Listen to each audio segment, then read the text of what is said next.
Hi, welcome to UATV. Kaleshwaram ప్రాజెక్టుకు మేడిగడ్డ గుండెకాయ అని చెబుతున్నారని, ఆ బ్యారేజీ 5 ఏళ్లలో కేవలం 162 టీఎంసీలు ఎత్తిపోశారని నీటిపారుదల శాఖ మంత్రి ఉత్తమ్ కుమార్ రెడ్డి స్పష్టం చేశారు. అయితే కాళేశ్వరం ప్రాజెక్టుపై బీఆర్ఎస్ నేత హరీష్ రావు అవాస్తవిక ప్రచారంపై స్పందించారు. 2019లో బ్యారేజీ నిర్మాణం పూర్తయిందని, 2019-20లో 61 టీఎంసీలు, 2020-21లో 31.82 టీఎంసీలు, 2021-22లో 33 టీఎంసీలు, 2022-23లో 25.97 టీఎంసీలు, 2023-24లో 8.93 టీఎంసీల నీరు కలిపి 162 టీఎంసీలు మేడిగడ్డ నుండి ఎత్తిపోశారని ఉత్తమ్ తెలిపారు. ఇందులో మళ్లీ వరదలు రాగానే సముద్రంలోకి వదిలిన నీరు 63 టీఎంసీలని, 5 ఏళ్లలో 99 టీఎంసీలతో 22 లక్షల ఎకరాలకు నీళ్లు ఎలా ఇచ్చారో చెప్పాలని ప్రశ్నించారు. ఇక 2022లో జూలైలో వరదలకు సిరిపురం పంప్ హౌస్ నీట మునిగిందని, అదే సంవత్సరం Kannepalli pump house breast wall కూలిందని, పంప్ హౌస్లోని మోటార్లన్నీ దెబ్బతిన్నాయని పేర్కొన్నారు.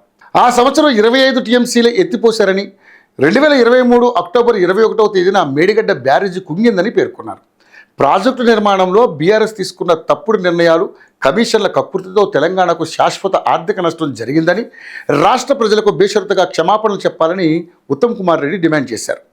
మేడిగడ్డ, అన్నారం, సుందిళ్ల బ్యారేజీలు ప్రతిపాదించింది బీఆర్ఎస్ హయాంలోనే అని, నిర్మాణం బీఆర్ఎస్ హయాంలోనే జరిగిందని, మేడిగడ్డ కుంగింది కూడా బీఆర్ఎస్ హయాంలోనే అని తెలిపారు.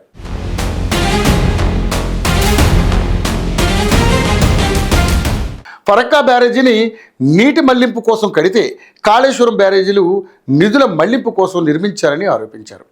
కేసీఆర్ కుటుంబం అవినీతికి కాళేశ్వరం బ్యారేజీలే ప్రత్యక్ష సాక్ష్యమని తెలిపారు. కాళేశ్వరం బ్యారేజీ వైఫల్యానికి ప్రధాన కారకులు కేసీఆర్, హరీష్ రావులే అని తెలిపారు.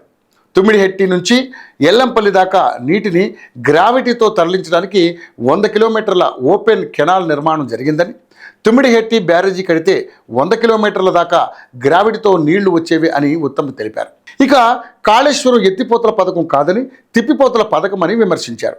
5 ఏళ్లలో 162 టీఎంసీల నీటిని ఎత్తిపోసి 62 టీఎంసీలు తిరిగి సముద్రంలోకి వదిలేయడానికి కట్టిన పథకమని పేర్కొన్నారు. ఇక శ్రీరామ్ సాగర్, శ్రీపాద, ఎల్లంపల్లి, లోయర్ మానేరు, అప్పర్ మానేరు, సింగూర్ రిజర్వాయర్లు బీఆర్ఎస్ హయాంలో కట్టలేదని, ఆ ప్రాజెక్టులు కట్టింది కాంగ్రెస్ పార్టీ అని తెలిపారు.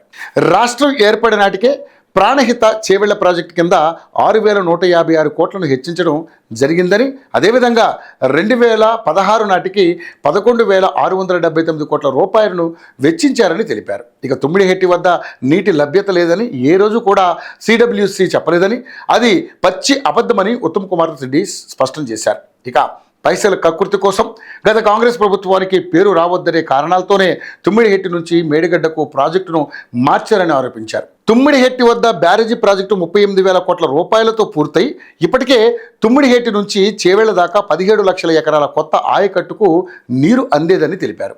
1,00,000 కోట్ల రూపాయలతో కాళేశ్వరం కట్టారని, తుమ్మిడిహెట్టి వద్ద ప్రాజెక్టు కొనసాగించి ఉంటే 62,000 కోట్ల రూపాయలు ఆదా అయ్యేవి అని తెలిపారు.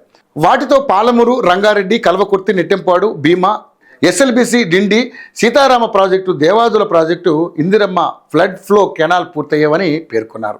కమిషన్ల కక్కుర్తితో నీటిపారుదలకు తీసుకున్న అప్పులకు ఏటా 16,000 కోట్ల రూపాయల వడ్డీ కట్టాల్సి వస్తుందని తెలిపారు. కాళేశ్వరం అన్ని పంపులు నడిచినప్పుడు విద్యుత్ భారమే ఏడాదికి 10,000 కోట్ల రూపాయలని, తుమ్మిడిహెట్టి వద్ద ప్రాజెక్టు కట్టి ఉంటే విద్యుత్ భారం కేవలం 1,000 కోట్ల రూపాయలు అయ్యేదని తెలిపారు.